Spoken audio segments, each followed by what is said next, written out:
Hello and welcome to the Business Building Blocks podcast. I'm your host, Christina Schmidt, and I am doing something today that I have been wanting to do for ages and I've never done. So I am going live with the podcast. So if you are on YouTube and watching it live, then welcome. Welcome to the first ever, maybe only, but probably not only live version of the Business Building Blocks podcast. If you're joining us on the audio only, you are missing the beautiful setting that I'm sitting in, which is at the atrium in St. Thomas. It is a bit echoey because I am in the boardroom and not in just the normal podcasting room. And the reason I'm in here today is because I have a super exciting live session today on the topic that I'm going to talk about right now. So you guys get a sneak peek. So today I'm going to talk about burnout. Burnout is crazy rampant in our society today, and that is just for so many reasons. It is because we're striving to achieve these things that this world just wants more. It's because we're stretched to our limits. It's because we have inputs coming at us like crazy, and it's not helping. There is a point where this connectedness, there is a point where all of this is helpful and useful, but I think we've gone too far. So I want to go through some really practical things that you can do to set yourself right, to stop burnout in its tracks, to really get yourself right with your burnout, like get over this burnout. And then when it comes up again, because it will come up again, we are in a time, we're in a society, we're in just lifestyles where it's going to come up again. Particularly, most of my listeners are leaders and we're high performing leaders. So particularly, it will come up. But these tools will help you get through them and get through that season where you're starting to feel the burnout and then stop it before it starts and really put some new things in place. So let's talk about what burnout is. Burnout is that overwhelm. It is a form of stress, and it is that you've taken stress to a point where you just can't do anything anymore. So like literally the word, if you think about the word, think about a fire, it's burnt out. Like it's burnt up all of the wood and all of the fuel in there to keep things going. So it's just embers. So it's not putting off a lot of heat. It's not going to cook you some food. It's probably even beyond good marshmallow roasting fire at this point. So this is not effective. It's not effective for you. It's not effective for your team, and it's not effective for your life. And that's what's important in this world. Yes, we all have our businesses, we have our work, we have those things, but our life is what's important. So that's our vocation. That's kids, that's family, that's church, that's all of these things that are not just our work. And sometimes I know I feel like my work is part of my vocation, but at the same time, it's not my life. And if my kids needed me, work would be put to the side. So what can we do? What can we do about it? The first thing I want to do is I want you to understand the type of burnout that you're feeling. So there are 4 different types, and some of them sound like they might be maybe not burnout, but they're all really that same result, which is you don't have the energy, you don't have the fuel to keep going, and you don't want to keep going. And that is detrimental for teams, it's detrimental for businesses, and it's super detrimental for a leader. So I want to talk first, before I get into the 4 types, I want to talk first about the importance of a leader to be aware of their levels of burnout and to be aware of what kind of impact that's going to have on others. So first of all, being aware of your levels of burnout, because burnout spreads. Burnout is like if people see you as a leader in a burnt out state, that means you're probably not showing up well, or you're not even showing up on time. Maybe you're missing things, you're dropping the ball. So they see this poor behavior, and now this becomes accepted because whether you want them to or not, as a leader, people follow you. And that's just the definition of it. They're going to do what you do, good or bad. Secondly, if they see you as this kind of model of success for them, or at least model of success in their area of work, so your organization, your team, whatever it might be, even just the industry, they're going to see this push yourself to the edge sort of attitude, and they're going to call that success. And they're going to do that, and they're going to emulate that to try to achieve success. And that's not what we want. That's not helpful for people. So the 4 different types of burnout. So the first type is that typical type. That's that overwhelm and striving. So that's too much on the plate, but it's also striving for this goal that may or may not be attainable, that may or may not be important. The second type is almost like an underutilization or an underutilization of your gifts. So people just feel underutilized, or they're just, no one needs them, right? So if you think about somebody on your team who, like, you just want them to go push the button, but they have ideas and you say, I don't want your ideas. I don't need your ideas. That is extremely demotivating, to the point that after a long period of time of it, they're going to say, I don't care. And that is a form of burnout. The next one is basically feeling that neglect. So same kind of thing, a leader can have a huge impact on this one. So that neglect feeling of, hey, I need help and no one's helping me. So eventually they stop asking. And when they can't do it, they just say, I guess no one cares. And so you're back into that no one cares part. And then the last one is like a misalignment. And so this can be a misalignment in values, or just a misalignment in what people are saying and doing. So ultimately what it is it's a lack of trust and a lack of doing what I say. And so when people continually feel that kind of disconnect between, their team members, their leaders, this disconnect in general, again, they get to that point, I don't care. Why bother? So I'm going to talk about some things we can do. So the first one that we can do is, I want you to pay attention to not just the amount of work, but also the type of work that you're doing. So this type of work is going to be, you guessed it, your working genius. So I have talked about the working geniuses before, but just to give you the quick lowdown on it, it is 6 stages that all work, whether it's designing and selling a product or planning a family vacation, all work goes through these 6 stages. Those stages are wonder. I'm going to ask a question. Invention. Somebody creates an idea. Discernment. We decided this is the right idea. Galvanizing. Hey, let's get everybody moving in the direction of it. Enablement. People jumped on board and said, hey, this is good. I need to do this thing. And the last one is tenacity. Somebody or people are helping us finish the tasks so it can be done and finished and completed.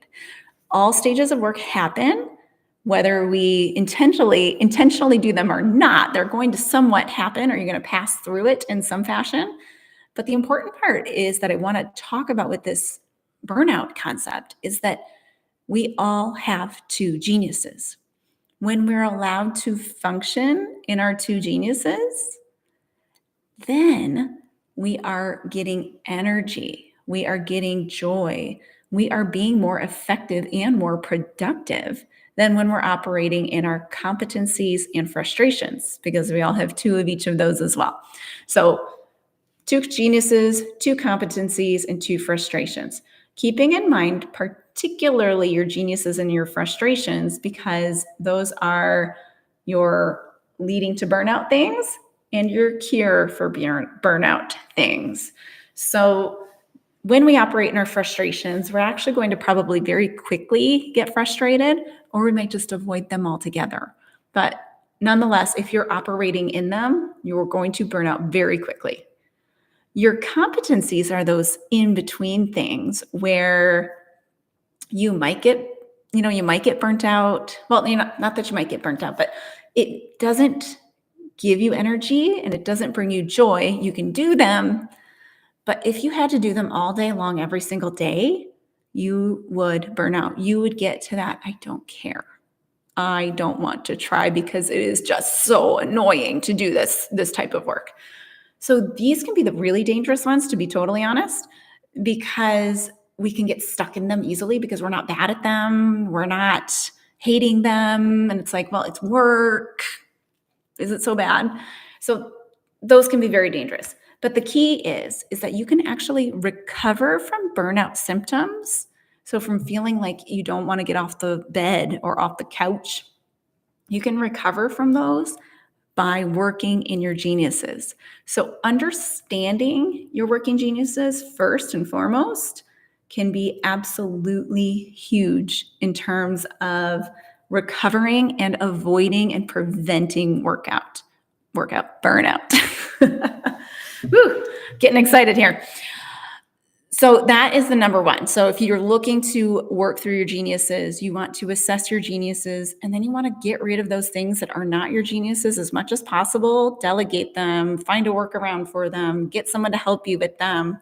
You can use scheduling techniques. I like to call it a genius sandwich or a frustration sandwich by scheduling some genius work around frustrations. And you can also use something called the Pomodoro method, which is a combination of working for 25 minutes and resting for 5 and doing that over a series of times. So those things are super helpful in terms of working through the frustrations, but ultimately burnout cure is getting more genius work. So it's not doing less work, it's just doing the right type of work, which is actually really interesting. So the second levels of helping that I want to go through is a little bit less tangible. So we'll say it is a little bit more mindset and kind of internal, but it is really just in how we look at things. So a perspective shift. So as a leader, we do have this tendency to head into burnout quite quickly. And a lot of it is because we feel like everything is on our shoulders. But as a leader, I always preach that we are a cornerstone as the leader, which means that there are other things that are helping stabilize us. So we're not the only thing at the bottom. Yes, we're extremely important. We have to take care of ourselves very well, but we're not the only thing holding us. We have a team, we have systems, we have strategies, we have tools to support us. And when we remember that in our perspective, then we can be more effective too. Because number one, like I always think of, I get super stressed out when somebody's asking me questions and I'm in the middle of something, somebody comes and asks me a question. And my first go-to is to just answer the question, right? And that happens a lot. It's our first go-to. And it's like, oh, let me do the thing to help you do the thing. But when you have systems and structures in place, you actually say, well, you might still get interrupted, but now you can say, well, have you checked the system and structure that we put in place to take care of this thing? So you have some go-tos, or you can say, have you spoken to your supervisor first instead of skipping and coming to me?